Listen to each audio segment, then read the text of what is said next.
नमस्कार दोस्तों, स्वागत है आपका देश और विदेश की ताजा खबरों की इस वीडियो में। दोस्तों आज की इस वीडियो में जानेंगे आज की महत्वपूर्ण और ताजा खबरों के बारे में। वहीं दोस्तों वीडियो में आगे बढ़े उससे पहले आपसे एक छोटी सी विनती करना चाहते हैं कि इस वीडियो को लाइक और शेयर जरूर कर दीजिएगा। साथ ही ऐसी ही खबरें देखते रहने के लिए आप हमारे चैनल को भी सब्सक्राइब जरूर कर लीजिएगा। वहीं दोस्तों वीडियो में आगे बढ़े उससे पहले आपके जनरल नॉलेज में वर्दी के लिए आपसे एक प्रश्न पूछना चाहते हैं। आज आपको कमेंट करके बताना है कि लाल किले का निर्माण किस साम्राज्य ने करवाया था। जी हाँ, किसकी काल में लाल किले का निर्माण हुआ था, इसके बारे में आप हमें बता सकते हैं। और लाल किला कहां पर स्थित है यह भी आप कमेंट करके बता सकते हैं। तो चलिए दोस्तों एक एक करके सभी बड़ी खबरों के बारे में विस्तार से जानते हैं। पहली खबर, किसानों को भड़काने में आ रहा है इस शख्स का नाम। जानिए कौन है दीप सिद्धू, जिन्होंने फहराया लाल किले पर झंडा। जय दोस्तों, देश की राजधानी दिल्ली में गणतंत्र दिवस पर किसानों की ट्रैक्टर रैली में अचानक हिंसा की घटनाएं आने लगी। दिल्ली की सड़कों पर उग्र किसानों ने जमकर हंगामा किया। हालात बिगड़ने पर पुलिस को कार्रवाई करनी पड़ी। किसानों का एक धड़ा इन हिंसक घटनाओं का विरोध कर रहा है। इन्हीं में से कुछ किसान नेताओं ने दीप सिद्धू पर किसानों को भड़काने और हिंसा फैलाने के आरोप लगाए हैं। इसके बाद सिद्धू ने फेसबुक पर कहा कि उन्होंने लोकतांत्रिक अधिकार के तहत निशान साहिब का झंडा लाल किले पर फहराया था। बता दें कि दीप सिद्धू पंजाबी अभिनेता है। चलिए दोस्तों जान लेते हैं अगली खबर। IMF का अनुमान 2021 में 11.5% रहेगी भारत की आर्थिक वृद्धि दर। जी दोस्तों, अंतर्राष्ट्रीय मुद्रा कोष ने 2021 में भारत की आर्थिक वृद्धि दर 11.5% रहने का अनुमान जताया है। कोरोना वायरस महामारी के बीच बड़ी अर्थव्यवस्थाओं में भारत एकमात्र देश है जिसकी आर्थिक वृद्धि दर इस साल दहाई के अंक में होगी।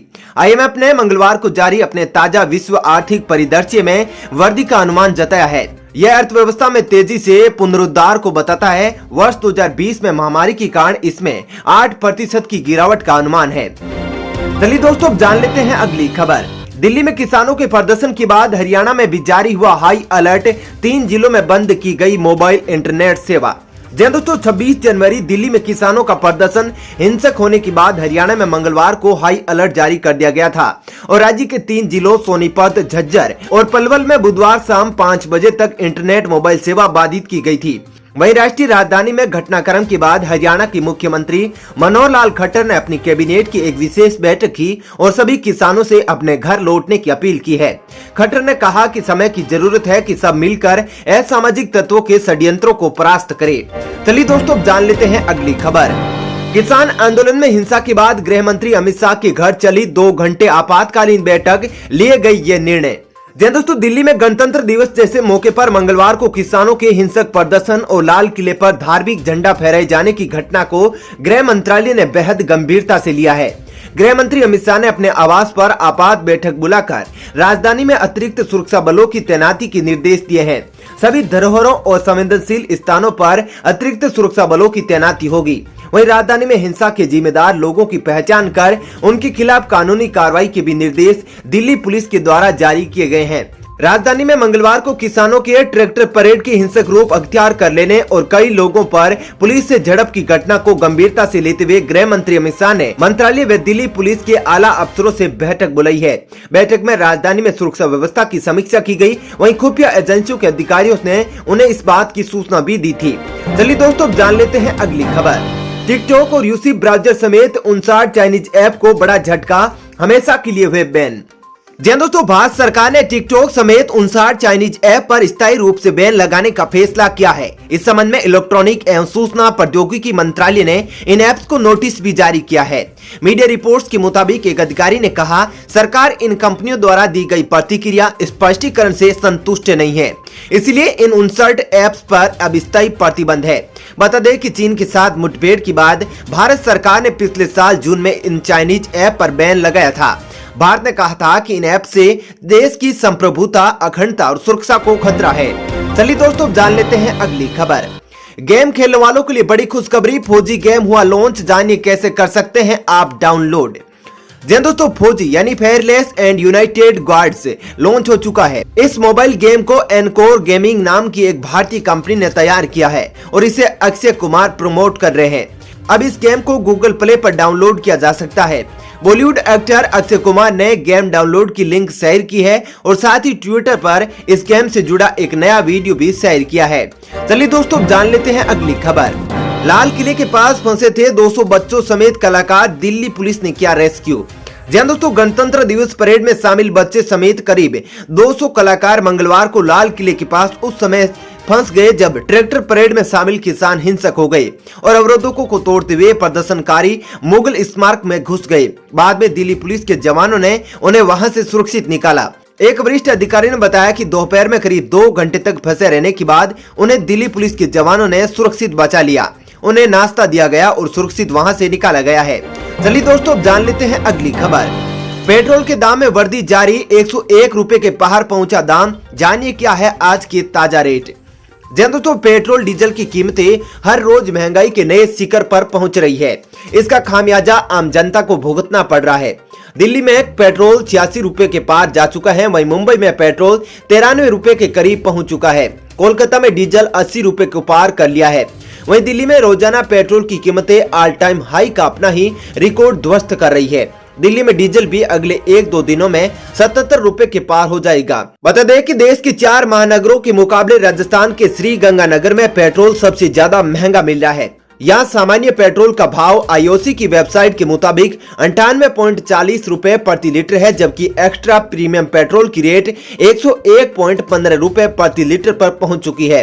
राजस्थान के जयपुर में भी पेट्रोल का रेट 93.86 रुपए प्रति लीटर है और डीजल 85.94 रुपए प्रति लीटर बिक रहा है। चलिए दोस्तों, अब जान लेते हैं अगली खबर। देश में जल्द आ सकती है डिजिटल करेंसी, आरबीआई कर रहा है विचार। जी हां दोस्तों, केंद्रीय बैंक भारतीय रिजर्व बैंक देश में अपनी डिजिटल करेंसी यानी आभासी मुद्रा लाने पर विचार कर रहा है। आरबीआई ने कहा कि भुगतान उद्योग में तेजी से बदलते परिदृश्य, निजी डिजिटल टोकनों के आने और कागज के नोट या सिक्कों के प्रबंधन से जुड़े खर्च बढ़ने के मद्देनजर दुनिया भर में कई केंद्रीय बैंक डिजिटल मुद्रा लाने पर विचार कर रहे हैं। केंद्रीय बैंक की डिजिटल करेंसी की संभावनाओं के अध्ययन और इनके लिए दिशा निर्देश तय करने के लिए आरबीआई ने एक अंतर विभागीय समिति भी बनाई है। उन्होंने कहा कि बिटकॉइन जैसी डिजिटल मुद्राओं की रीढ़ ब्लॉकचेन या वितरित लेजर प्रौद्योगिकी है। उनका व्यापक अर्थव्यवस्था के लिए काफी महत्व है और हमें इसे अपनाने की जरूरत है। चलिए दोस्तों, अब जान लेते हैं अगली खबर। फ्री में मिलेगा एलपीजी सिलेंडर, अब बस करना होगा ये काम। जी हां दोस्तों, अब आपको एचपी, इंडेन और Bharat gas LPG cylinder free में मिल सकता है। इसके लिए आपको कुछ नहीं, बस पेटीएम से गैस की बुकिंग करनी है। पेटीएम ने एक स्कीम शुरू की है जिसमें वो पेटीएम ऐप से एलपीजी सिलेंडर की बुकिंग पर 700 रुपए तक का कैशबैक ऑफर कर रहा है। इसका मतलब यह हुआ कि आपका सिलेंडर बिल्कुल मुफ्त हो जाएगा, क्योंकि रिफिल सिलेंडर की कीमत सब्सिडी के बाद 700 से 750 रुपए के करीब होती है। जब आप एलपीजी गैस सिलेंडर की बुकिंग या पेमेंट करेंगे तो आपको ऐप पर ही एक स्क्रैच कार्ड मिलता है। इसका इस्तेमाल एचपी, इंडेन या भारत गैस से गैस बुकिंग में क्लेम कर सकते हैं। ये कैशबैक आपको पेटीएम वॉलेट में 24 घंटे के अंदर आ जाता है। इस ऑफर का फायदा तभी है जब आप 500 रुपए से ज्यादा की राशि की बुकिंग करते हैं। ये ऑफर 31 जनवरी तक ही उपलब्ध है। इस ऑफर का फायदा वैधता के दौरान सिर्फ एक बार ही उठाया जा सकता है। चलिए दोस्तों, जान लेते हैं अगली खबर। क्या होंगे 5, 10 और 100 रुपए के पुराने नोट बंद? पीआईबी ने दी ये सफाई। जी दोस्तों, देश में 5, 10 और 100 रुपए के पुराने नोटों का चलन बंद नहीं होगा। इस खबर के सामने आने के बाद पीआईबी ने इसका खंडन किया है। पीआईबी फैक्ट चेक ने अपने ट्विटर वॉल पर लिखा कि एक खबर में दावा किया जा रहा है कि आरबीआई द्वारा दी गई जानकारी के अनुसार मार्च 2021 के बाद 5, 10 और 100 रुपए के पुराने नोट चलन में नहीं रहेंगे। ये दावा फर्जी है और आरबीआई ने ऐसी कोई घोषणा नहीं की है। दरअसल मैंगलोर में हुई आरबीआई की बैठक में रिजर्व बैंक ने बैंकों से कहा था कि साफ सुथरे नोटों को ही सर्कुलेशन में रखा जाएगा। रिजर्व बैंक के अधिकारियों ने बताया कि निर्देश सिर्फ बैंकों के लिए है, इसीलिए लोगों को इससे परेशान होने की जरूरत नहीं है। इस बयान को मीडिया ने गलत तरीके से समझाया है। अब यह स्पष्ट हो गया है कि देश में किसी भी तरह के नोट वापस नहीं लिए जाएंगे। चलिए दोस्तों, जान लेते हैं अगली खबर। एलआईसी जीवन अक्षय पेंशन प्लान, एक मुश्त निवेश के बाद हर महीने पा सकते हैं 5,000 रुपए पेंशन। जानिए पूरी डिटेल। जी दोस्तों, इस पॉलिसी में निवेश के तुरंत बाद ही पेंशन मिलने लगती है। अगर आप अपने लिए या फिर अपने परिवार के किसी सदस्य के लिए हर महीने पेंशन की व्यवस्था करना चाहते हैं तो इस पॉलिसी में निवेश कर सकते हैं। इस पॉलिसी में निवेश की कुछ शर्तें तय की गई है। 30 से 85 साल तक का कोई भी भारतीय व्यक्ति इसमें निवेश के लिए पात्र है। न्यूनतम एन्युटी 12,000 रुपए सालाना है, जिसके लिए पॉलिसी धारक को 1 लाख रुपए निवेश करना होगा। अधिकतम निवेश की कोई सीमा नहीं है। पॉलिसी जारी होने के 3 महीने बाद लोन की भी सुविधा मिलती है। मतलब यह है कि पॉलिसी होल्डर लोन भी ले सकते हैं। वहीं पॉलिसी जारी करने की तारीख से 3 महीने बाद लोन की सुविधा भी इसके जरिए मिलती है। इस पॉलिसी में निवेश कर आप हर महीने 5,000 रुपये पेंशन हासिल कर सकते हैं। चलिए दोस्तों, फिलहाल इस वीडियो में इतना ही। ऐसी ही खबरें देखते रहने के लिए आप हमारे चैनल को सब्सक्राइब कर लीजिए।